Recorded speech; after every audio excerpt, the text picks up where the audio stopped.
This interview is brought to you by my Patreon supporters who also got an extra 20 minutes of this episode and an early ad-free version. Patrons are the reason this channel exists and the reason I am able to have episodes like this with cool people totally sponsorship free. So if this is something that you enjoy, consider supporting us on Patreon, but even if not, we hope you enjoy the episode. Welcome! Hi! Hi, everybody. Yay. These lovely people are here on the channel today. Ross, who are you? Why are you here? My name is Ross O'Donovan. You might know me as RubberRoss or Rubber Ninja. I have been doing content online for 20 years, and recently my pilot for my series GAMEOVERSE just came out on Glitch Productions. Yay! Which these guys helped out on. Who are you? Why are you here? My name is Grant Kirkhope, also known as Grant Kirkhope. And I wrote some music for Rossi's thing. It's been a long time in the making, like at least 12 years, I think. Yeah, we talked about it. Crazy. So I didn't write it 12 years ago, but I was thinking about it for 12 years. Yeah. I did talk to you about 12 years ago. Yes. So that's about that, yes. My name is Erica Lindbeck, and I'm an actor, a voice actor, and I voice Kit in GAMEOVERSE, who is the cat girl. The cat girl. Yeah, you that see everyone, everywhere. dude. It's been crazy. I don't think It's I've ever been seen crazy. so much fan art in Yeah, one it's place been in such a crazy. short amount of time. It's, I showed my dad, and it was like you could just scroll, and it was like Kit, Yeah. Kit's butthole, Kit. Oh my god! Oh, Kit, dude, you know? yeah. I've seen I know. the butthole, but I've seen lots Yeah, of you gotta send that over. It's weird. I think it must be a personalized algorithm. I don't know what's called. Yeah, you just get do you the even butthole, look it you up, get the my guy? buttholes. You know, Crazy. just guy Yeah. things. So So the show officially came out right now 2 weeks ago, 1 week ago. 15th, I think coming up to 16th? 2. Okay, by the time we This publish, it'll be a Friday, little yeah. longer than Longer, that. yeah. How has the past couple of weeks been for you guys? Pretty crazy. I mean, great. like I didn't know I didn't know how well this thing would do. Genuinely, like I just kind of blindsided by like just how many people are into it and excited about it, and like, you know, like they show me the data to show like, oh, like what countries are like really into it, and like freakishly it was like, oh my god, like Latin America loves this thing. I wanna Like, see all It's that. crazy. It's like Yeah. Brazil, and I'm gonna start a rivalry right now. Brazil and Mexico are like it's like United States, and then Brazil and Mexico are like doing this. Like That's like- crazy. Yeah, you gotta hit up those fan conventions in Brazil. I know. I heard they're I incredible. gotta learn some Spanish, man. Yeah. Like I gotta, Portuguese, yeah. I want Get to on. see the peek under the hood of like what the projections were versus what like I don't know. want to see all that. I want to know that too. You don't know that? No, I don't know that. Oh, Yeah. interesting. Wasn't it Glitch's fastest show to 10 million, wasn't it? It was, yeah. I Yeah. didn't know like the metric for that, and I didn't know that was something they were keeping track of. But I guess it makes sense. But yeah, when that happened, and everyone's like, you know, like GAMEOVERSE has passed out, you know, Digital Circus in terms of speed to get to 10 million. And my response on social media was just, that's not good. It's a bit of a scary way. Yeah, But I yeah, guess yeah. it's also just like, think about 10 million. You know, we throw around numbers all the time. I feel like we're also CEO brained these days. We're like, Yeah. oh, movie made 100 million. We don't think about that. Think about 10 million people in a room. So you can't You do crazy. that. You That's die. a lot of That's- fucking you'd people. suffocate. No air left. No. That's too many. No, my wife said to me, you know, like think about like 20 million people heard your music, right? Yeah. And it's like, even though I've done this for a long time, it's still Crazy. a lot of people in a short period of time. And you just can't imagine it. You think, geez, like You specifically, your career is like the amount of people who've been exposed to your work Yeah. is crazy it's to only because I'm think so about. old, right? It's Because you're ancient. Yeah, I'm just an old person. So I've been doing it 30 years, you know. So You've that's worked on why. some very successful things. Well, you know, Oh, it's yes, been you all right. have. Yeah, Here and there. it's But been it is all right. bizarre how you get it in such a compact thing. Mm-hmm. Yeah. And people, because like when we first talked about it all that 12 years ago, whatever it was. You talked to him about it 12 years Yes, ago? we did. Yeah, Yeah. let's Literally go 12 into years that. ago. 'Cause Jeez, I yeah, know, I've like, only I'm sure been you've- a part of this since like last Yeah, March. yeah, Which yeah. I think is it also a literally very was interesting 12 years ago. perspective, though. Yeah. Totally. So bizarre. take us back 12 years ago. How did it all start? Yeah, so I mean, a bit of a bummer topic, but I was good friends with Monty who was the creator of Ruby, who unfortunately passed away. But when I would tell him about this show, and I was like, I really want to do this. Like, this is like I told him like the whole plot. I told him what I had planned, and he was just kind of like, well, why aren't you doing it? And I'm like, oh, I'm not good enough. And then he's like, just do it. Like, you'll figure it out as you go along. And then Monty, like, he unfortunately passed, and I was just like, fuck, I gotta do it now, don't I? So then I set out to do it, and then like I basically started putting together like like character design, story animatics, and just anything I could to just at least get the concept out there, right? And it got to a point where we had something like a very early version of what this show could be. I think there was like multiple. There's quite a few different versions, different scripts that I had storyboarded.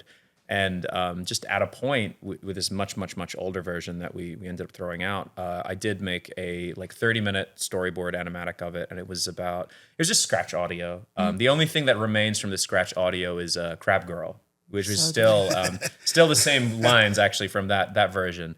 So anyway. I remember that. Yeah, You you're still in there. Yeah. You saw that version. You sent that to me, like, yeah. Wait, so how long ago was that recorded? That was 2016. Are we allowed to say who? Yeah. It was Matt Watson. It was Matt Watson. Yeah. That's wild. And he didn't even know he was in the final version until I saw him at Ethan's place for Halloween. Crazy. And I was like, "Hey, man, GameOverse is happening, and you're in it." He's like, "What?" I'm like, "Yeah, we just used your same lines 10 years ago. Oh my used god. the same lines." And honestly, then, I'm so offended because when we were recording for the first episode or the pilot, I was like, "Oh, Crab Girl's like the funniest character in the whole thing. Can I throw my hat in the ring for Crab Girl?" And you were like, "No." I was like, This "No, has been sorry." long It's got that since covered. It foretold. has to be Yeah. bad because for whatever reason, I'd show it to people, and when that part came out, people always laughed. Yeah. And then Glitch does not touch creative at all. But the one thing they did say, they were just like, "You have to keep Crab Girl keep that shit." I did love Crab Girl. And I was like, "Great, that's awesome." And a lot of Yeah. people are like, Excellent. "Oh, Crab Girl's just a bit character." It's like, she is not a bit. Like, No, she's not a one-off character. She's the soul of the show. She is. I'm not even joking. She is genuinely a part of the greater narrative, and I have a lot planned for Crab Girl. She is a favorite of the team. Hell yeah, dude. Yeah, but anyway, so fucking funny. yeah, like I just had that version, and Glitch came to the Game Grumps office, and they were like, "I heard you're working on something," but they weren't Glitch at the time. They were just SMG4. Glitch did not exist, and I showed them the animatic, and they were like, "Whoa, that was cool. We're doing a thing," and I'm like, "Oh, that's cool." Anyway, more about my OCs. I just yapped to them for a while, and then around that time, that's when I came to you. Yeah. I showed you that version, and was just like, would you want to do music for it? Because the vision for it is like, hey, when they're going to different planets, it'd be really cool that if we wanted to like have that authenticity, we just kind of like went to game composers who have done stuff in that kind of vein, and then had them do the music for those planets. So like the audio design kind of shifts throughout the show, but I really, really want it to be authentic because I want it to be like a real like true love letter, and that's how Grant got. I know, it was so bizarre. Like when we Yeah. met about it, you were like, Yeah. I've kind of tempted in quite a bit of your music. Yeah. And it was just all back to Kazooie. It was all And it was Banjo-Kazooie, like, yeah. all right, so I need to just do that right. Yeah. So that was really, that's great. Which very exciting. Everybody, Banjo just met Grant. Huge. Oh my is god! Banjo named after Banjo named Kazooie? it, the dog. That's Yeah, so where'd he cute. go? Oh my gosh. Probably outside. You like sitting out there. He's having right over there. some He's weekend. outside. A little Beautiful tuft of dog. Yeah, fluff. but I did gaslight Grant for a while, and I told him that I know, yeah. he was named Yeah. after Banjo Patterson, the Australian poet. I was like, get over yourself, dude. Yeah, and I was a bit like, oh, you just called the dog after the game that you write. She said, no, it's his famous. And I was like, Australian shit, poet. I should be so presumptuous to think it was Banjo Kazooie. This egomaniac. No, he's absolutely named after Banjo Kazooie. I felt really bad for That's a while thinking, amazing. oh shit, I should have said that. And then it wasn't your chance. Oh, God, I love it. It's funny.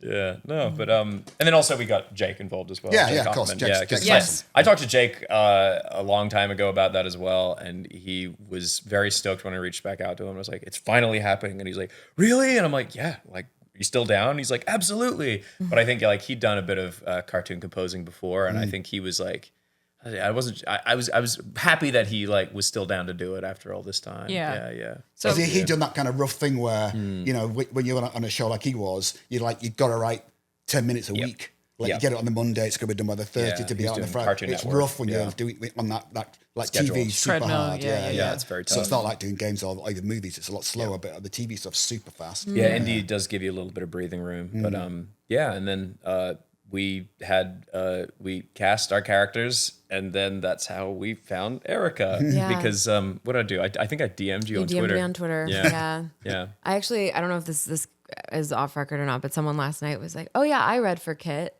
and Oh, I yeah? was like, Yes. "Oh my god, I didn't even consider that." I also read for Kit. Okay. Yeah, a lot of Wait, people that's read- everyone- a lot of I people want read Grant for to be Kit. like, I also read for Kit. I also I was read for Spartacus. Kit, yeah. But no, I just didn't because you were just like you just DM'd me, so I assumed Yeah. it was. I mean, I'm assuming you just asked certain people to audition. I can Or I did can tell you. send No, them no, out? so Are we allowed- I- am I allowed to know? Yeah, I can tell you. So I Yeah. sent around a lot of messages myself because I think Glitch has like a certain casting pool that they use. But I was like, I have a lot of voice actors. I know a lot of actors, so I'm just gonna send it out myself and see like what we get. But at around that time, rest in peace, Akira Toriyama had just passed, Yeah. and one of my friends for the first time ever was reading Dragon Ball, and it got to the point where he was like, come over. I'm gonna watch all the movies for the first time. And I was like, that sounds fucking sick. Let's do it. Yeah. And then we got to the Broly movie, and I'm like currently in the middle of doing the casting, and I heard your performance on that as Chilai, and I was like, that's kind of a cool voice actually. And I didn't even know at the time that you were in Helava and all that. I was like, oh, that's an interesting voice. Who does that? I was like, Erica Lindbeck. That name sounds familiar. And then I looked you up on Twitter, and then you were following me, and I was like, nice. So then I just DM'd you. I was like, you down to do an audition? And then that's how it happened. It was all because my friend was my friend Jacob. He was reading Dragon Ball. Did you have one of those moments where, like, when you heard her audition, that you were like, "Oh my god, this is my character come to life"? Yeah, there was a line you did. I can't remember what it was because every it's funny. Like I remember what misinformation. What Elsie's line was that made me go, "That's it." It was a British line where she went like, "What, the fat dinosaur?" Yeah, and it's like the delivery like killed me. Yeah, I like that. There was something you did. I can't remember what it was. Maybe it was you had like the awkward laughter when talking to Gobbles or something. But it was somewhere around that scene. You did a line. I was like, "That's Kit." That's so funny. Kit. I was totally convinced I was not gonna. I think when you went, and he's a dick. Oh, and he's a dick. I love And he's that a dick. line. I've watched that so many times that I could have worked on it, but like I thought, it just makes me laugh every time. Yeah, we definitely like. I love that line. With Indy, like we definitely have a little bit more time, you know. So I feel like we really we did a lot of those lines quite a few times. I remember really because you're trying to like set the voice and set the tone for the whole thing. And now that and I'm always like freaking out because I just am only looking through. I can't see the forest for the trees. I'm looking at everything so like. All these little tiny things and then and freaking out and then seeing it all holistically and realizing like, oh, Erica, like maybe you should just let things lie and let people do their jobs and everything will end up sounding great. But yeah, I think like she's very much a straight man in like a world that's kind of crumbling around wacky her. and weird. She's very earnest and I like that a lot. I think a big thing about it that we try to come into it with is that we wanted to kind of feel conversational, not like everybody was like kind of wacky cartoon characters. So like when they're hanging out, it does just kind of feel like very conversational rather than like leaning too far. Like you don't want it to be like too like anime or too cartoony. Of course we do have characters like that, like Fold is a big zany, guy, but like that's you, right? I am Fold. I know that's so embarrassing that I had to triple check because he's like my favorite performance in the whole thing. Oh, really? Me? Yeah, no, legit. You're so funny. You're so funny. Yeah, like, that would be embarrassing for you if you were bad. Flappers is my favorite because Aaron asked me afterwards. He was like, "Who's your favorite?" And I said Flappers, and he said, "Thank you." And I was like, it didn't even. It didn't occur to you. Yeah. One of my closest friends heard him speak a million times. Yeah. I didn't fucking know it was him. Never heard him do that like high pitched voice. Yeah, so good. I didn't know he did any voice acting at all. It wasn't until you said to me he's the character. I was like, what? That was Aaron? Like I didn't even know that. Right? I feel like you probably can't get away with being from like that era of animator without also having a voice act, right? Yeah. So back in the day, like we're talking like earlier, like 20 years ago, like. Everybody went to Aaron for voice acting because we were all like, I'm not even joking. Like I knew Aaron when I was 17, and he was the guy who. You and I were colleagues technically. Yes, that's true. We both worked on Good Game Australia. That's right, we did. Yeah, completely separately. We did not know each other. Very different things. But. I did the Gamer Tonight shorts, which is actually. Well, I'll come back to that because that was actually kind of a part of why Gameoverse happened. I'll tell you that story in a minute. I knew Aaron just when we were 17, and he was the guy whose testicles had dropped, and everyone else was like, he's like, hey, I'm Aaron Hansen. So we were like, Aaron, would you please do the voice in my cartoon? Because I have a little boy voice. So we got Aaron, and he had the deep pipes, and then he had the voice recording gear, and I just got him to do like voices in literally everything. Crazy. Including Gamer Tonight, which was the good game thing. Yeah. What happened with that. So I had this show, because I don't think you guys would know about this. It was, I got in contact with this video games review show that ran for a while. I think it's done now, or is it? It is done now. It is done now. But it was a government-funded Australian video game journalism show. Yes, called Good Game. No relation to the YouTube Red show that Game Grumps did, which is weirdly has the same name. Bizarre, very bizarre. Different things. But they started out on ABC2, which is like a much like less ABC. I don't know how to describe ABC2. ABC Alt? Yeah, it's like an alternate channel of ABC in Australia. So they had the show, and I saw that they had there was this old web series called Pure Ownage. Do you remember Pure Ownage? Yeah, man. Yeah. Oh my God, I haven't heard that in so long. I know, right? So Jarrett Kale, who was the Jeremy in Pure Ownage, was on that show, and then I found out through one of my lecturers at SAE College that they were interviewed. I was like, oh my God, on Australian television, that's crazy. So I watched it, and I saw that they just started out. So I sent them an email. I was like, hey, if you guys ever need animation or whatever, like I can do something. And they're like, actually, we do need help. So I did a bunch of like little small things for them, and eventually they gave me my own segment on Good Games. So I did this thing called Gamer Tonight, where I had literally had like a week to write something, a week to animate it. So it didn't look very That's good. brutal. It was pretty brutal, and the pay wasn't great, but I did it anyway. I mean, you and got paid to do it, right? Yeah. Like that's a start. yeah, it's a start, and it made my parents happy because Yeah. finally I'm an animator with something on TV. Yeah. And what happened was I started putting it up, and they said like, hey, after 2 weeks you can post it on Newgrounds, because YouTube hadn't even, I don't even think YouTube was around, or maybe it just starting out at that That's time. so wild. So wild, Crazy. yeah. The internet's changed so much. Yeah, I remember when Yeah. the most viewed YouTube videos were like 42 million views. Yes, and it was Yes. people lip syncing. It was just all Smosh. Yeah, And it was all like Smosh, yeah, electric it's all guitar, Ian, like Pachelbel's yeah. Cannon. Yeah, I remember that good one. times, man. That was crazy. But yeah, we posted on Newgrounds, did well, and then what happened was the weirdest thing happened, which was I got contacted by a fucking Playboy, which is the weirdest sentence I could say. So I got contacted by Playboy, and they were trying to start a competitor to Newgrounds. Obviously, that didn't go too well. So they just said like, "Hey, would you do animations for us? Same deal. You hold on to the rights, but like, we just want you to do cartoons, and then we'll post it on our thing, and then you can post it on Newgrounds later." It's like, great. So I started working on something based on this Gamer Tonight thing, and about a week out from delivery, they just said, "Hey, just so you know, we looked at your script, and you have a character who's a satirical Pokemon trainer. Technically, that character is a child, and because we are an adult entertainment company, we cannot have any children on anything we make, even if they're fictional, even if it's not even pornographic." And I was like, what do you want me to do? It's like, well, you're gonna have to do something else. So with the very little time I had left, my mom was like, "What are you gonna do?" And I was like, "I don't know, a fucking dinosaur and a dolphin, and they have to say," because it had to be about games. It's like, they have to say the GAMEOVERSE. I just fucking pulled it out of my ass. And then I just did a dinosaur and dolphin. I wiggled them around the screen. It's like South Park bad, and sent it to them. They loved it. And then we ended up doing 3 more. And then after that, I was like, I like these characters. I want to do something with them again later. And then that's when I started developing the what GAMEOVERSE is today. So, yeah. Like you said this when we were at the premiere, that there's a ton of Kit fan art already. Yes. So was that from that Playboy era, or was it? No. That was So because Kit- you kept supporting right. Kit. Basically. Yeah. So Kit was not in the original version. It was just Okay, Gobbles okay, and okay, Flappers I see. and another character named Kickfoot McGauley, which maybe you'll see Great him name. sometime. Kickfoot McGauley? Yeah, That's sick. you'll learn more My about God. him later. So Kickflip was this like pixel art skater guy. Really, also everybody was Aaron, by the way. So like, He does And they're great. I all love Aaron. this. They're all The Aaron, and sketch they he will- does is insane. He's yeah, nuts, and there was also like the Crabbington guy in the mech in the pilot is also a character from the old one. So we just Okay. any character that Aaron voiced in the original, we have Aaron voice again just because of the legacy of it. 'Cause Why it's not? just funny. Yeah. But sorry, what was the part you asked me? Where did Kit come in? Oh yeah, so Kit came in much later because I was trying to like reinvent the show and like trying to figure out like what would an actual show look like and not just like a shit post. And I came up with a character for Kit and Caboodle as like, you know, a little bit of a mix of everything. Like we have Banjo-Kazooie, Ratchet and Clank, Mega Man, a little bit of Sonic, and just like trying to create this like character. And the more I spent with her and like trying to develop her and what she wanted and you know, the morality of this universe, I just kind of was like, I think this character would be the protagonist and not Gobbles. So I kind of leaned into that. And the more I leaned into that, I felt it was the right choice. And I still think it's the right choice. And I think I was right.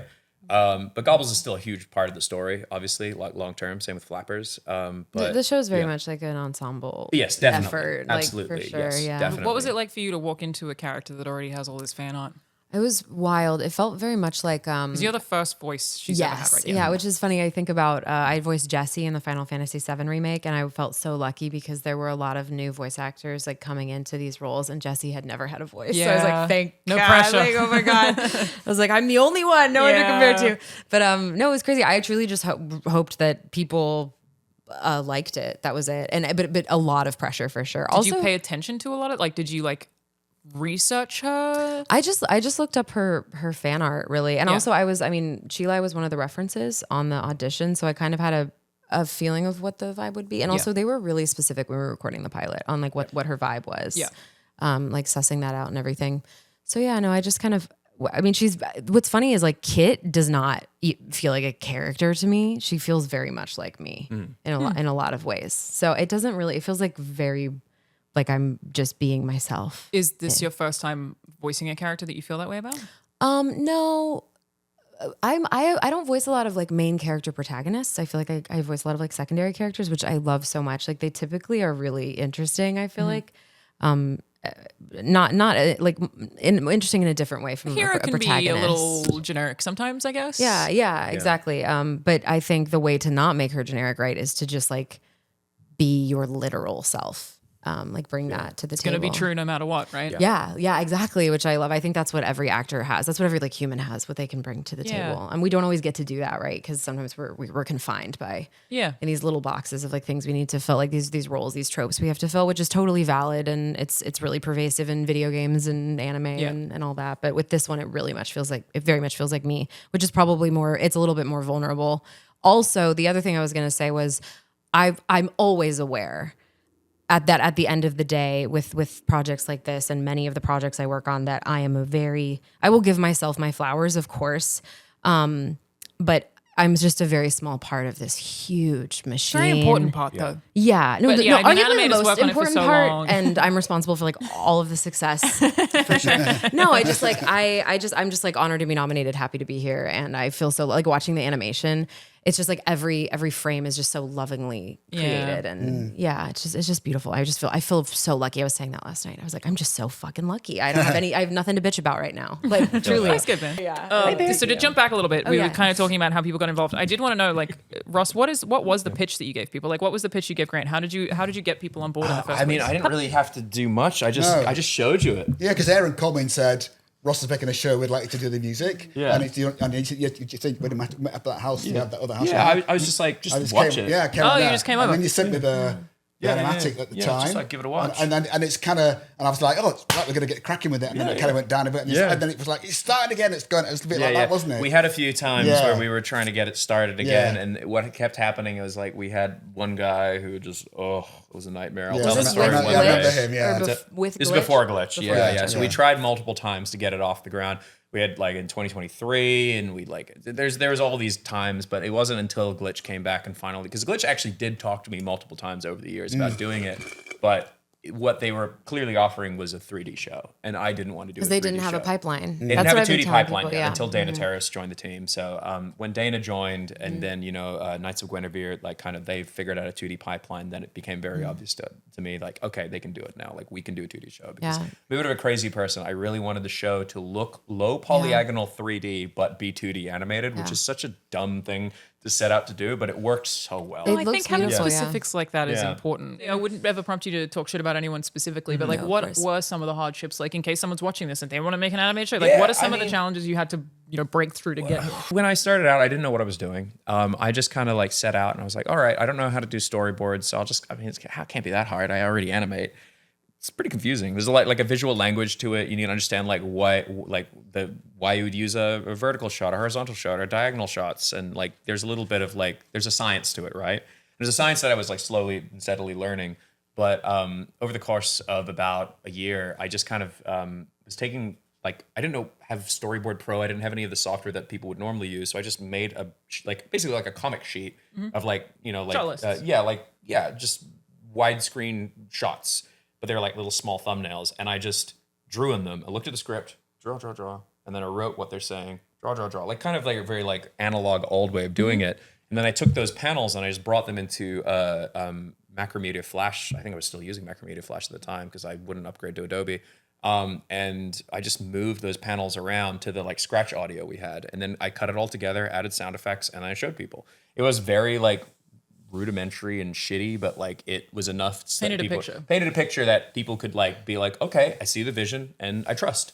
And I think that's what helped me. So I do think that a lot of people get this kind of like decision paralysis where they like, oh, like I don't know how I'm going to approach this thing. I don't know how to do this. I don't know how to do that. The answer is you just got to like hit your head against a wall until you figure it out. I have I just gave a talk about this in Sydney. Yeah. You gave a talk? I think I gave a talk. Oh my God, that's so sexy. I held court. I think people are snobs to themselves. And I think that like I meet people all the time who will be like, well, but I've never done this before. How can I do it? That's everybody. Yeah. Christopher Nolan had never made a movie until he made a movie. You never prepared for it. Exactly. Never. And it's like I think people are so afraid to be bad at things that they just won't do them. And you can't get good at something unless you're bad first. Yeah. And I want to be like, stop judging yourself. Let yourself just fucking create something and do it and get your vision out there and then get better. Yes. But make it first instead of being like, what if it's not good enough? Who fucking cares if it's not good enough? Exactly. So And what? I think it's better when you don't know what you're doing. Yeah, Like, I I agree. feel like when I started, for God's sake, back in the eons of time, and when You we don't have did- constraints yeah, of, when like, we the did rules. GoldenEye, Yeah. nobody in the team had made a game before, not a single so person. crazy, Really? man. Not anybody. so like unreal. there's 12 of us, like had not a fucking clue what we were doing. And I think when you've got no rules and no constraints, it makes it better because you haven't got anything And to judge it by. It's you like know? Citizen Kane, right? Yeah. I don't even feel uncomfortable calling GoldenEye the Citizen Kane of video games, where it's like he made that movie without understanding a lot of constraints of filmmaking or the rules or what people tell you you're supposed to do and what you can't do, and thus he just does stuff differently that feels right. And I think that sometimes that's really like, I'm not going to tell people not to go to school. That's very helpful, but there's a lot of things that like, if you weigh yourself down in process or the correct way to do things, you can lose some of your personality as well. Totally. And I think also, again, like you learn the rules so that you can break them. Totally. Like, I think Yeah. that's like you 100%. I don't Yeah. know how exactly psychologically that works. But like, I went to UCLA for theater. Like I have my degree and I've been acting my entire life. And I feel like my hero's journey is just do less, do less, do less. Like as the years wear on. And be nicer to myself. I still Totally. judge my God because it's like my whole job is. He's very to be excited, but he's like, it's like he's trying to be that. polite. Like he's like, there's people here. I would like to bring a toy. He's denning. That's what they do. Yeah, wait, Yeah, that's he so does do cute. that. He did where they dig in their bed. Yep, and then he And just lays flatten I've down. never down, seen innit? that Yeah, before. Wolves, yeah. isn't it? Yeah, Yeah. see that? Oh, Yeah. sweet boy. Majestic. You're beautiful. I love Yeah, and that I was dog. gonna say that like unique perspective is what could come in and like bust an industry wide open and Yeah. you know, Totally. create I like a agree. new genre. And or it's like if you had been a snob to yourself, which again I think a lot of Hmm. people do, we'd be like, well, this isn't good enough. I can't show people. You wouldn't have a show. You Yeah. literally- yeah. Yeah. You I gotta mean, just be like, that's- you'll get the vision. It's that- bad. That's okay. Do the Yeah. bad one. That's actually the big advice Monty gave me, which was just it doesn't matter if you're good enough. What matters is that you start. Totally. Because most And- people won't. Yeah, and he told me that, and when he passed, it like was resonating in my head. I was just like, oh my god, he's so fucking right. I just have to start, and I did. And I think that's I'm really happy I did because. Damn, I never thought I'd be sitting here on a couch talking about the show being out. Like that's know. it did. There's a few times where I was like, this thing's never gonna fucking happen, and it's just like it's so surreal to be here finally, like with all of you guys. And, Congratulations. Yeah, thank you. I mean, Yeah. I imagine that your biggest hurdle really was funding. Yes, it's expensive. It's super very expensive. expensive. Animation is it's so Super expensive. It's a lot of work, isn't it? It is a lot of work. How and- many animators did you have? Or how many people like on? The So we for the pilot we definitely we outsourced some, but we did have an internal team as well. Because obviously like Glitch is doing a lot of shows, and we have to find ways to like keep that sustainable and keep that in a way that like isn't going to be terrible on the animators. So Dispatch was animated largely by a team in Thailand. yeah, there you go. Did a really great job. And so we got some help, and that was great. But the team internally, I can't remember. I think it's like we might have had 7 or 8 people internally. I think I'm probably wrong on those numbers. So I intrigued apologize by for getting that wrong. The internal versus external, like all Yeah, that stuff. yeah, like, yeah. It's learning. interesting. Video games But are the same. yeah, it's definitely like I really liked being hands on it. Yeah. Did you animate on it as well? I did. Okay, Yes, yeah. I actually animated a lot of shots. So we do this process called retakes, where the animation we get back, we look at it and go like, okay, I think this shot needs to be punched up. This shot needs to be punched up. So I went in and I think most of the scene, which we refer to as the second sequence, is the one where they're in the ship and they're talking before the syntax show up. A lot of those shots I reanimated, Gotcha. just because I felt like this is our first time hearing the characters as talking as people, and I really wanted to make sure a lot of those shots were really strong. So I was very hands on that. I did a little bit. I think I did maybe like a few action shots, not a lot. I think I did the we call the big mech Malevolence, the spider mech, turning around and looking at Kid in the Sky. I did that shot, and then I did the dap up at the end where they clasp hands, and then just before they transform, I did that with very good. Did you Junie. do all the temp music track and for the whole thing? You mean putting it down, or? No, I mean like the thing you sent to me and Jake that had all the temp music. You temped it in, right? All the stuff you had. Oh yeah, I did the editing for that version. Yeah, I've got to say that was really good. Like, Oh, thank you. I really felt like you got a creative music editor. Yeah, oh, thank It was you. really good. Yeah, Yeah, thank you, thank you. It Yeah. was, it was really Are you accurate. talking about the current version or the old version? Well, the version that you gave to us to write the music. Oh, okay. So I work right. close. So we do have an editor at Right. Glitch. His name's Adam. He's a wonderful guy. he worked with me closely. So like when we were putting that together, I asked for the Premiere file, and I was like, because he had some music choices. I was like, no, give it to me. I'm gonna put down the music, and then I'll send you back the track for all the music, and you mix it and do all the fancy stuff. Yeah, no, I thought it was really good. I thought it was really. I felt like it was quite easy to do because most of it was my stuff anyway. But all in between bits, I thought. Yeah. So what was your process, Grant? Like I know you've started out working on video games. Have you done a lot of animation? A little bit. I did some for Viva Pinata, the TV show. That was a Viva Pinata. I guess, and I've done some movie stuff as well. Yeah. A little bit. But I guess mostly video games. But I feel like, how different is it? No, well, people forget that in a video game, there's tons of cinematic sequences, right? Yeah. True. So people think you just write level tunes all the time. True. Because when you're out working these games, there's probably an hour of cinematics. True. But you put it all together, it's just like a movie, right? So I think people sometimes forget that we all do that day As in, day well. out. Yes. Yeah, So it's no different, really. yes, True. 100%. But it's that thing you learn to... There's no point having too much music when people are talking because he's going to turn it down. Yeah. So you just pick your moments to it pops up, and then you write your background stuff, and it pops up again. So it's like sculpt. I like working for doing stuff like this because it's linear, right? There's no interactivity like in a video. So you don't worry about what happens if you press that on the controller. That happens. It's just linear, so you can sculpt it exactly and get it.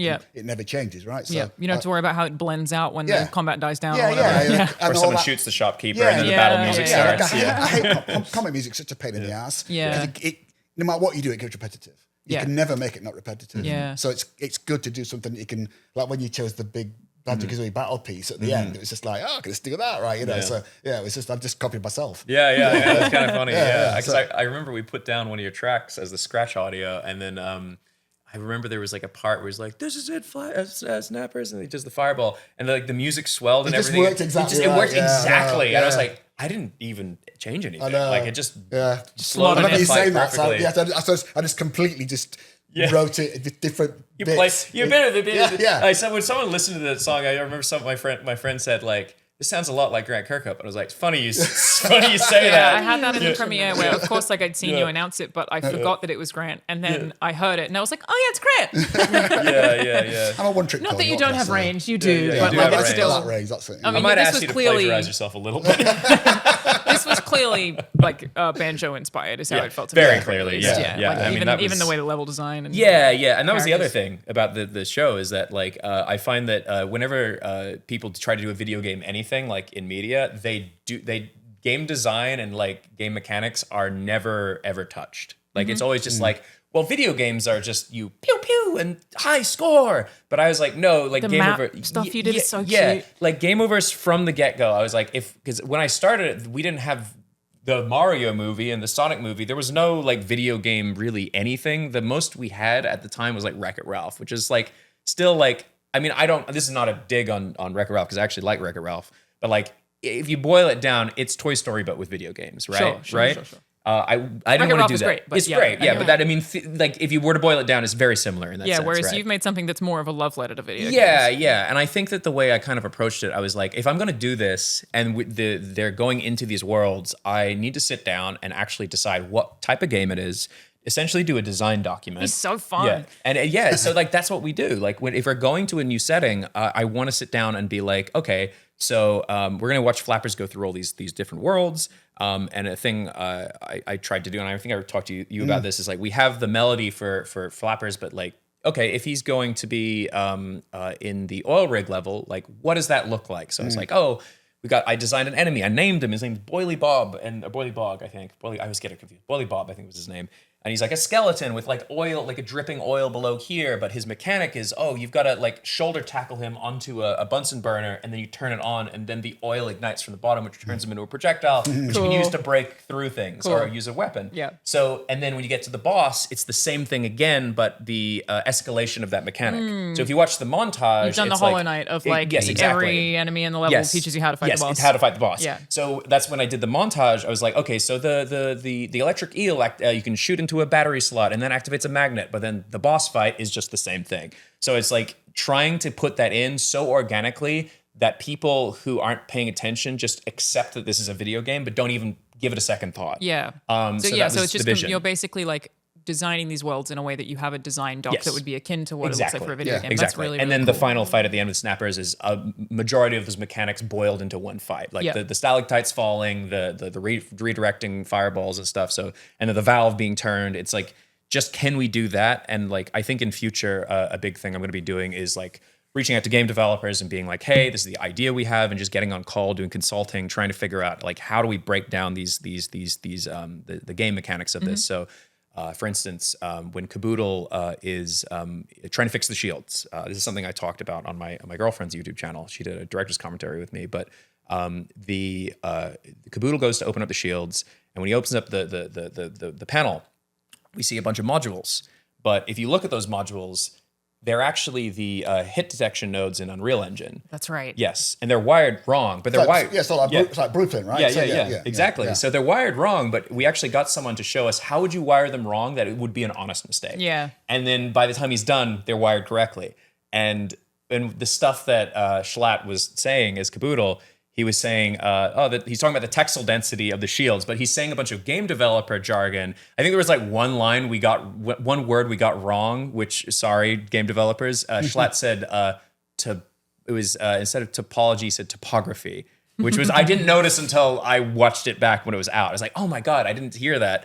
But essentially because it's a Star Trek inspired show, I wanted to make sure that whenever instead of being like, oh, the dilithium crystal is cracked and the teleporters are down, it's like, let's talk to game devs, find something insane game dev speak, add it to the show. The normal people will be like, this is just techno babble. The game devs will be like, you motherfucker. I'm just at work again. Yeah, I'm just at work again. I was going to ask, but I guess it's like tough to have this conversation of like, what's a world that each of you would love to see a Gameoverse episode set in? Oh, I joked about this. Like, Give me Silent Hill. Okay, how bro. about this? Right. So, games that exist. Let's do games that exist. Okay. Because Yeah, it's like, that's I not have something one. we can technically do. Yeah. I So have one.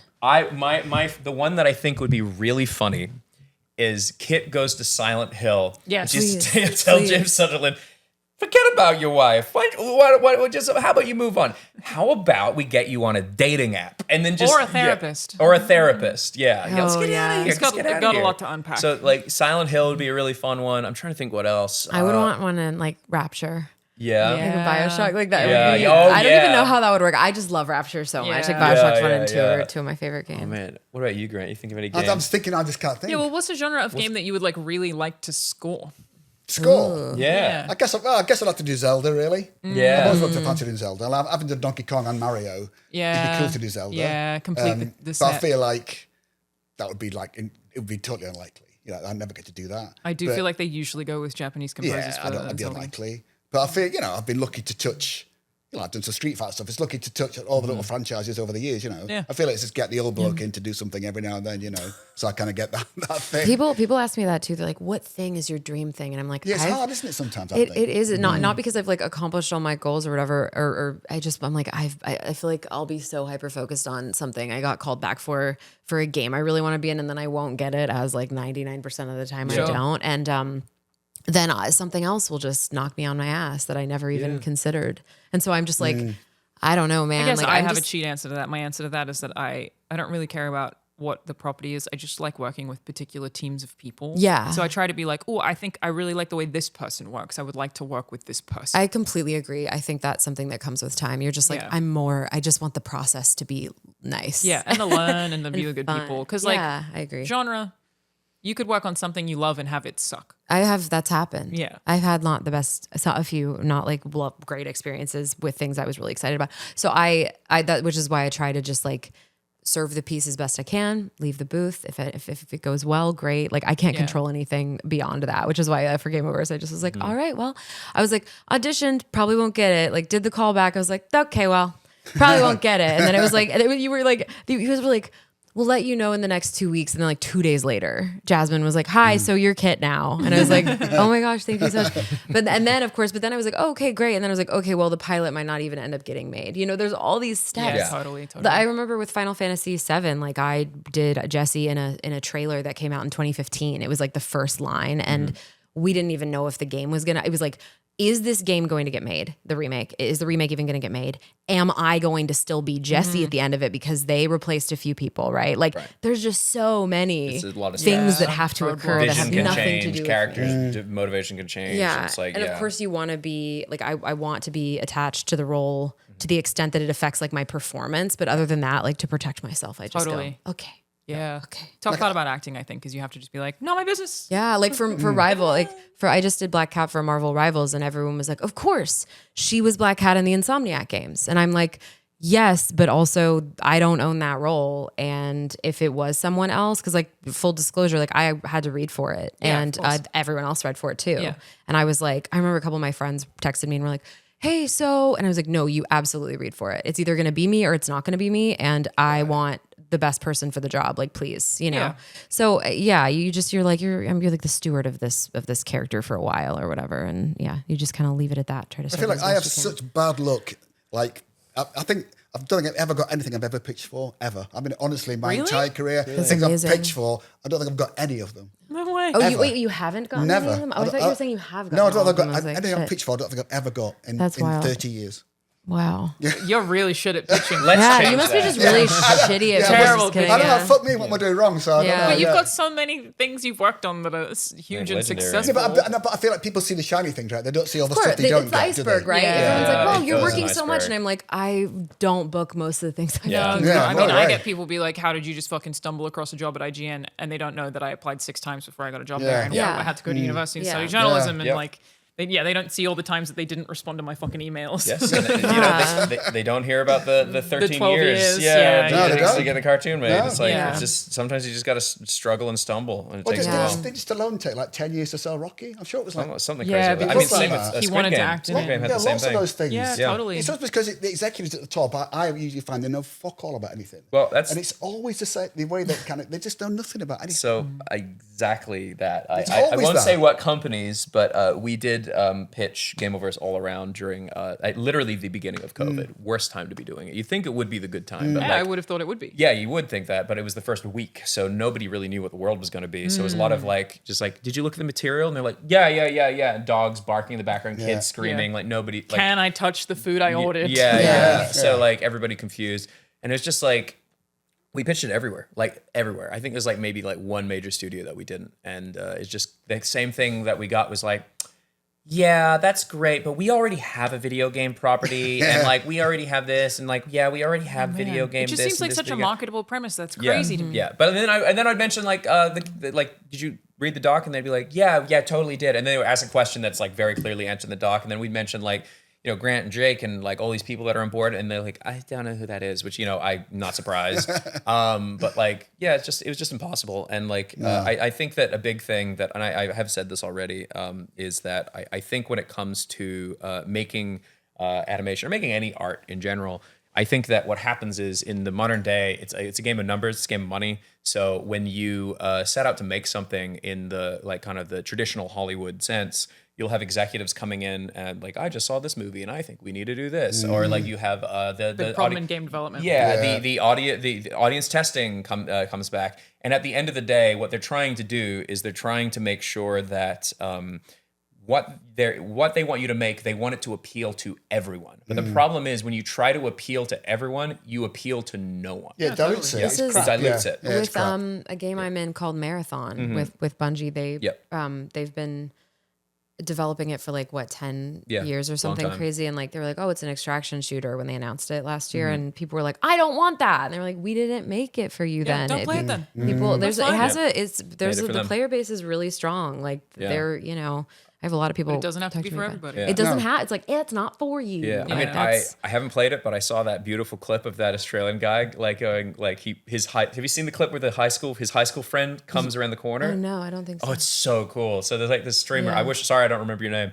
But he's streaming, and midstream he goes the someone around the corner down from him goes, hey, and then says his legal name, and he goes, don't you ever say that name. Oh wait, I have. And he goes, I was like, that made me tear yeah, it made me up. tear up too. He's like, it's blah blah blah, and he's like, from high school. He's like, yeah, and they're like, oh my god, and they hadn't seen each other in like 5 years or something. I was like, oh my god, that's awesome. That is cool. I love that. Dude, Yeah. that's we live for those moments, man. That's so cool. It's Human so connection. That clip's amazing. Also, this is such a weird thing to note, but the way you say stream still sounds Australian. Stream.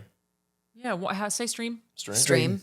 I need the American. I think they'll sound the same. Stream. Stream. You get your Well, I feel vowels like Ross are so is all H. over the place. Well, Ross Yeah. sounds very American to me. Yeah, with because your a R few sounds. little words. Yeah. But you also are you do you have what's considered a light Australian accent? Is that I never had a thick Australian accent anyway, Okay, but it has yeah. changed a bit since I've been here, but also because I spend so much time with my boyfriend who's English. Yeah, I've yeah. got some weird Englishisms also gotcha, now. yeah. It's kind of a mess, but my R sounds have never changed. That's really hard. Yours for me have to hold changed on. a ton. Yeah, I know. I wonder if that's the Irish.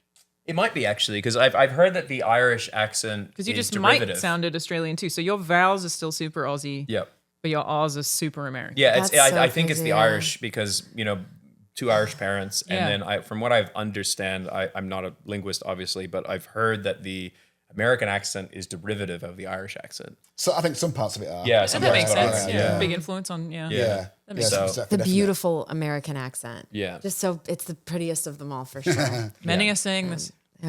Well, you don't think the Australian accent is pretty? Oh my god, I yeah. actually Fucking I nice, was a thinking language about of this. love. Nothing. Yeah, but Americans sometimes confuse Brit and Us. I think they do. Yeah, I get it. Sometimes, People think, if are you you're getting Australian? like, Yeah. People think you're Cockney. Australian. Sometimes, yeah, I get that. wait, really? Yeah. Yeah. Which is weird. I think they confuse English and the Australian accent a Yeah. little bit. I feel like sometimes if you're getting really Cockney, I think sometimes that's when I'm like, it like hits my Sure, ears. sure, thinking sure, it sure, might sure. be Australian. It's funny, like all Fucking Not like, please, sir, can I have some more? Like not that. But yeah. it's funny, like all, Yeah. all the baddies in Lord of the Rings are all got like a Cockney accent, haven't they? All the orcs are like Yeah. Cockney, aren't they? Yeah, They're like, Let's back on the menu. Yeah. oh, Fucking hell, fucking hell, oh my that's God. cool. Yeah, it's like Yeah, that, nothing tweaks me out more than like when I'm doing like a mid-Atlantic whatever for like a Blizzard game, and you're like, I will smite you where you stand. I will slay, and then they're doing the playback, and it's that, and then it's me going, was that okay? I'm just like, is that really what I fucking said? Like, oh my god, like, how is that? Is that good? Yeah, is that okay? Like, oh, I sound You do not sound like that to be. Thank you. do not I sound really, like that. I'm using my big girl voice today, so but funny. thank you. Yeah, I'm from the South, so no way. Yeah, Yeah, me too. The deep south, deep south. Wait. Yeah. Oh yeah, you are. Yeah. But my Very parents south. didn't Very have a south. Southern accent, so I didn't. My parents Whereabouts are are from. you from?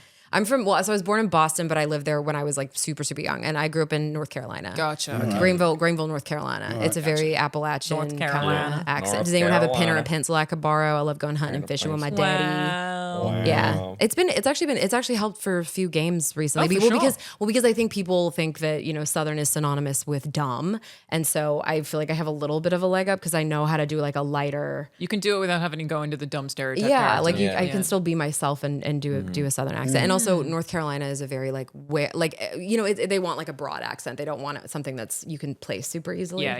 That makes sense. Yeah, that's been fun. Yeah, that is cool. Yeah. Well, it's so Australian. Like, oh my gosh, like I feel like at some point there's gonna be some like Aussie lead in a huge game where you're. I have this it's weird like- problem where I don't know if you have this. Most of the time when I hear an Australian voice acting, I go, "That's bad acting," and it's not. It's just something about when people do the accent in a performative way because we are as people really not performative. Yeah. That it just Really feels fake. That's so interesting. Australians because just- it's handwritten. I guess, It's but probably the Australians really writing, just yeah. throw away the shit they say. Like it's very Yeah.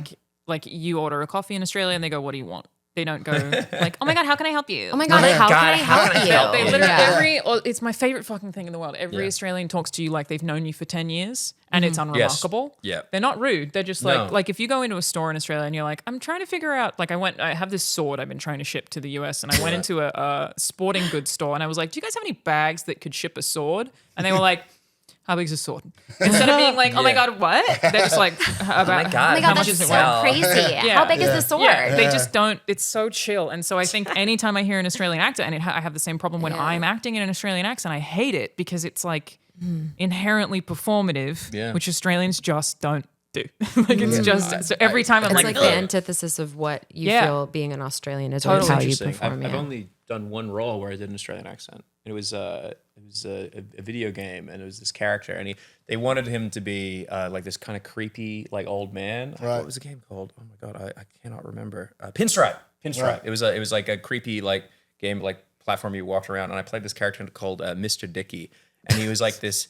Like he had this Australian accent, but he was like an old man, so he's like an old bogan. And then like even when I was reading the lines, they said grade school, and I was like, "Well, this character's Australian, right?" And they're like, "Yeah." I'm like, "You wouldn't say grade school." No, So I had to keep like changing lines, and they were like, I always have to do math and maths. Yeah. And be like, we don't say math. "Yeah, So maths, yes, like British, right? British is maths. Yeah, that's right. yeah." Weird things. I mean, I had a lot of that with Dispatch too, but I actually remember I was only just thinking about this when we were at the premiere that Aaron texted me maybe like 3 years ago and was asking me for help with writing stuff. With snappers, Yeah, the shark. because Yeah, he, I remember he this. needed some like Australian slang help, Yep, and I think yep. it was maybe something where he didn't believe you on something. I don't remember. He was Yeah, like, no, Ross said this, and I need a second opinion. I don't trust him. I need, Whenever Aaron tried to write like snappers, It's tough, man. I had to be like, just write what you want him to say, and I'll translate. Yeah. Like, just don't even try. Yeah, you can localize in the booth. You're gonna embarrass yourself. Yeah. I gotta say, I thought that was a great character. That was. I thought having been Australian was brilliant. Yeah. and he's really you know.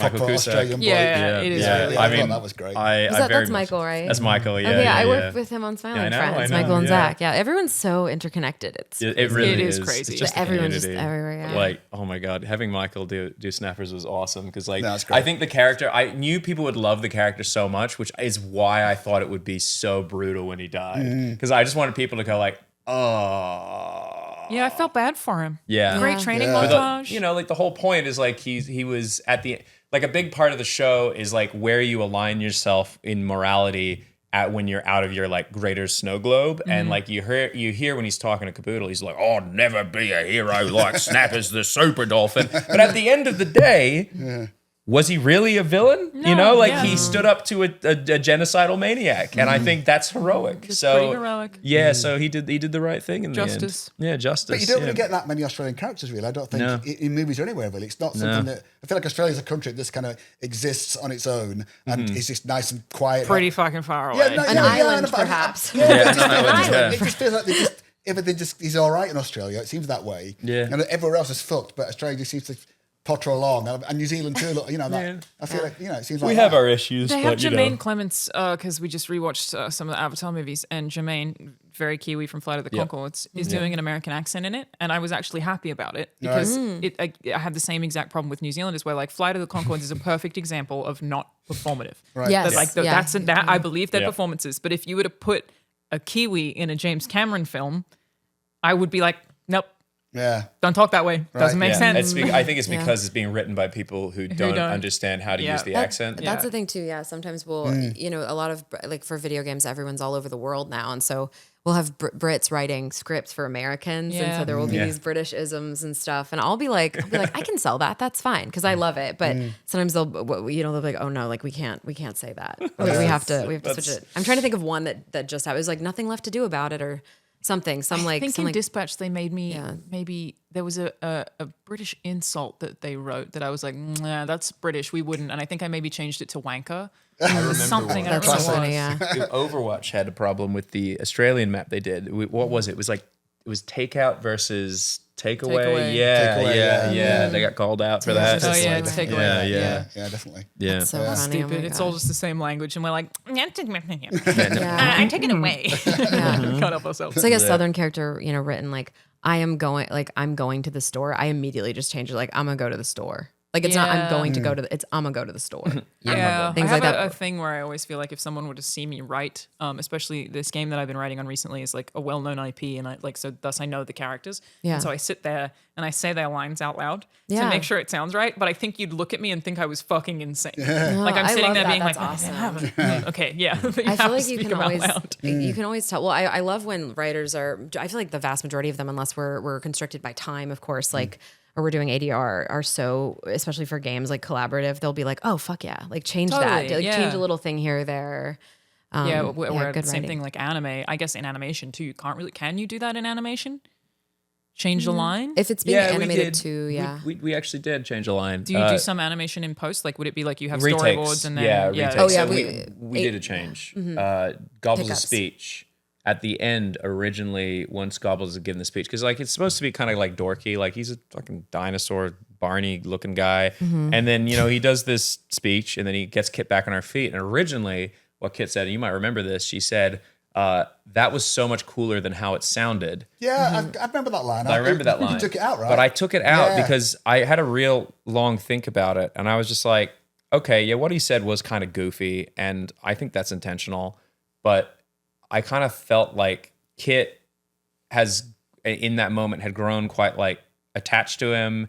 And I felt like it would make her sound kind of disingenuous and also kind of like dismissive about the message if she's just like, well, you're a fucking idiot. Yeah. Let's go save the world. And just like, I was watching it back and I asked a few people. Especially if it's at the end. It's and I was just like, I feel like we're so far along in this like emotional arc that I felt like, yeah, it didn't make sense. So we ended up I like the way that it. scene played. Actually, I remember when we were recording it, I was like, how is this going to play? And I didn't clock that you'd removed that one. Yeah, I just last minute, I was like, it was one of the last retakes we did. I just still don't like this line. I just can't, it just makes Kit look like an asshole. And I don't want people to think she's mean. Flippant. Yeah, flippant, exactly. And I think that a big part of it is sometimes when we do, like you do emotional beats, even if they are goofy, like a dinosaur giving that speech, it's like, if you don't commit to those emotional beats, then it makes you just kind of look like you don't have confidence in what was said. Also, you know the characters don't know they're being goofy. The Yeah. audience can know the characters are being goofy, but the it's characters weird. are from the heart. Yeah, exactly. And I think Gobbles was an interesting one. And I think a lot of people picked up on this, is that it's like little small, subtle like subtext and how he moves and stuff, is that throughout the course of the pilot, there's little small things he's doing where he's struggling to do something, and then later in the plot, you'll see him do the exact same thing, and he does it in like one try. Yeah. Like for instance, just small stuff like trying to put a straw in a juice box, and then the What's it next called? time Is it Learnosaurus? he's a learnosaurus, learnosaurus, not learn-a-saurus, learnosaurus. That's what I do. I learn things. Yeah, I learn. So we like all just a Learnosaurus at the end of Learnosaurus. the day. Me too. So then. like he stabs it in the juice box first try the next time, and then like by the beginning of the montage, he's trying to ride the seahorse and he's doing it backwards, and when they arrive, he's riding it perfectly. It's little small things that like you're gonna notice that he's genuinely like he's got so much potential. Yeah, and that's why I'm really excited about him as a character. No, I remember I wrote the whole kind of John Williams Boundary Sunset thing with the French horn for that moment when she goes, that was cool. I remember, and then it was gone when it came to the premiere. Like I remember that particularly. Yeah, and it did seem a little bit harsh. When she said that. I just felt like it wasn't a line that we should keep. Yeah, I remember that. And it's like sometimes you make those decisions much later where you're like, I don't know about it. And then like a year later, you're like, I still don't like this line. And then you just do what you can to make it work. Yeah. But that's just like a whole part of it. Like it is interesting. I mean, I don't know how much I can talk to the themes of the show as well. It's like, I think like the big thing in the show is like, we have the villains and we have the heroes. I don't want to say too much, but like, the show is like in itself about like trying to do the right thing in a system that is inherently like broken. Because like I think we can all kind of relate to that. Like the world's a little fucked up. About. Yeah. So it's like not everything's perfect, and it's the morality that you have based in that situation that decides what's good and evil, right? So like and like there's like themes of like guilt and like themes of grief and like how you deal with that grief, really kind of where you align on that and stuff. But it's going to be interesting to see people like figure it out like as we put more information out there. So I'm excited to see how. Yeah, but from the outside you look and you think it's kind of just a kind of shallow cartoon, but there's a lot of depth. There's an awful lot of depth to the show, I think. And I feel like that makes a difference. Like people don't always get that from looking at it from the outside until they kind of watch it. Yeah, and I think that really comes through, I think. Yeah, and like a big thing is like when I was setting out to design because like the motives of the Farcade are good guys and the Syntax are bad guys. Like they are like I always kind of looked at it because like this goes back to even older iterations of it, is like they kind of both represent grief, right? So like the Farcade, of Kit's like obviously big guilt thing for Kit, right? But in the end, she learns acceptance. And then the Syntax, they're like stuck in the bargaining phase. Like we can change everything, we bring it back. It's like so like I think the way I kind of look at it is like when the characters are brought out of their little snow globes, it's like, well, where does your morality lie, and how does grief affect you? And I think that's kind of like how I look at like the world building side of these two factions, and I think it's going to be really interesting to explore moving forward. So yeah, it's cool. I guess closing question would be, what do you hope people take from it? Like, what do you want people to take away from watching the show? Honestly, I just want young artists to not be afraid to make something, even if they start out and it's shit. Hey, maybe you'll make it and it'll still be shit, but at least you fucking made something. You didn't type some goddamn sentences into a computer that took a turd on a plate. Like, amen. Stole a bunch of water. No, it's better to try and fail, right, than not to try at all, right? Totally. Yeah, exactly. It's a great message. I feel that you learn more from failure than you do from success. Exactly right. Yeah. So I feel Success is a fluke. Failure is a lesson. And I've failed a lot of times. Haven't we all? Yeah. I where you can't say much, but what can people expect? Anything going forward? I can't say right now, but I will say that the response has been very good, which, as everyone knows, is very good. Yep, it'd be stupid. So I will just say the future is bright, and I look forward to sharing news about it whenever we can. Because keep supporting the show. Yes, Yeah, please. I very much appreciate everybody who's been like drawing fan art and making theories, and it's been phenomenal to watch unfold. And I thank you to you guys for being a part of this Thanks for journey. asking. Absolutely phenomenal. It's been worth the wait. 12 years. I know. It's worth the wait. I know. I was a lot younger then. Yeah, me too. Still not then, really. But You're not that old. I don't know where you get this complex. Well, Not that You look old. great. You're you fine. thank Look at you. It's a good light. Erica, where can people find you? What are you up to? I am on Instagram mostly. It's just Erica Lindbeck. But yeah, I'm just, nose to the grindstone, just working, and I'm doing some cons this year. And yeah, it's been a decent year so far. So and I'm super happy to be a part of GameOverse, and thank you so much for having us. Of course. Yeah. Happy to chat to you This guys. is awesome. Yeah. Great. How about you? Where can people find you? What are you up to? I'm on Twitter. I know it's a bit of a bad thing, so that's and Instagram too. What am I doing? I'm actually just doing. I've just been signed on to do an Indonesian full-length feature animation, which is a little bit strange, which came out of nowhere. So I'm starting work on that. I've just done some work on a game we were recording in Vienna 2 weeks ago. Cool. The orchestra thing. Vienna. That's going to be announced soon.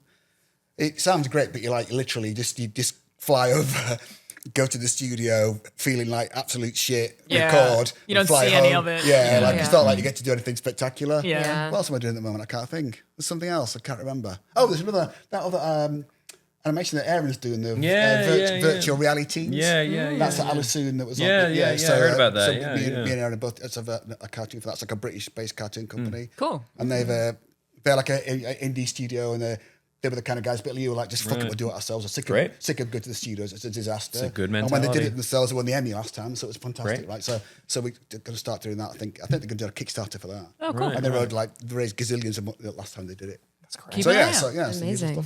How about you, Ross?